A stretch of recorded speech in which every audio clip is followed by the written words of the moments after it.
happy if you keep it sort of not too long, please. So we will take 3 at one go. So this lady first, you next. Is there any other person who wants to be the ask any other question? Okay, let's start with 2 then. Is it Michelle? Yeah. I would like to address your question about what's going on in the United States in mental health. My name is Maritama Ratananda. I'm a meditation teacher, and I have an organization called ManaArc Incorporated, which produced the MindAid 2000 conference here in New York that caused Tina Minkowitz to become involved so much with the Convention on the Rights of the Disabled as a legal advocate. She's in Norway now learning international law. You're familiar with her. We are in the same coalition of organizations that are trying to promote a better approach to psychiatric treatment, meaning a more humane psychiatry. And my organization is involved in People's Alternative Living Sanctuaries, providing living centers for these people who are victims of human trafficking and psychiatric abuse.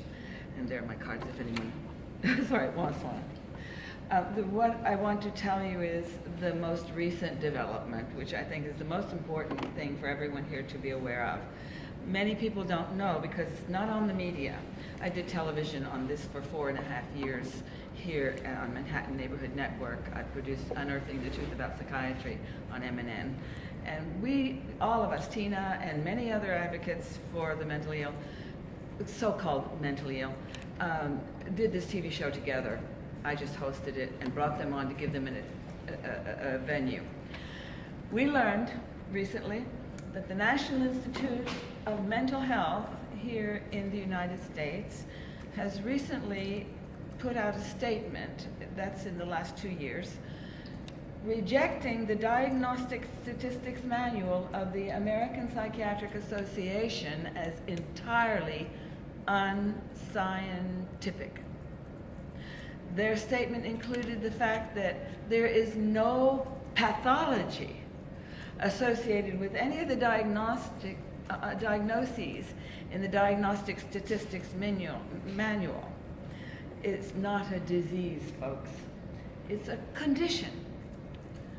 Now, these conditions are normal in life. Everyone experiences depression.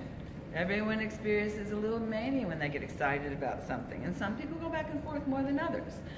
This is not a disease. This is not a pathology. My brother-in-law is a psychiatrist, and he has told me there's no disease associated with psychiatry at all. If you have a brain disease, you go to a neurologist, period. So we're basically educating the public about it. This is the most important thing that has changed since MindAid 2000, since the Convention on the Right of the Disabled, where I was a journalist covering that particular convention. At that time, we had nothing to back up our belief and our knowledge that there is no disease really there.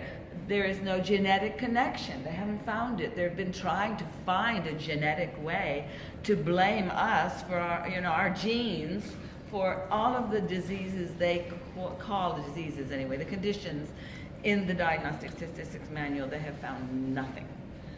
So what I'm trying to say is there is an organization called, now this is Citizens Commission on Human Rights.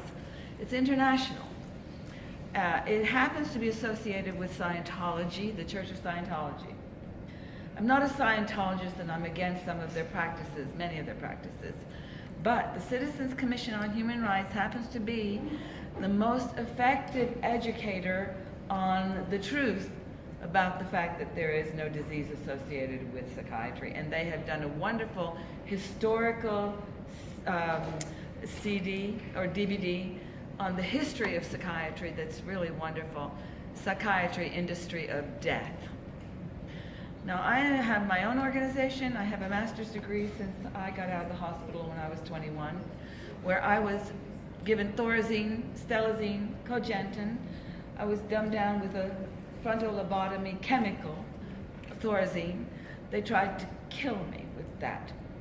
I developed neuroleptic malignant syndrome because they put me in the sun when they shouldn't have, on a flatbed truck shucking corn as my occupational therapy.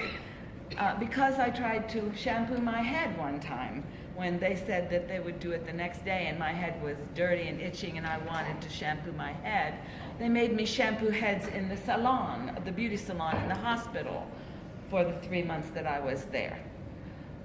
I tried to write home to my mother to tell her I'm being tortured here.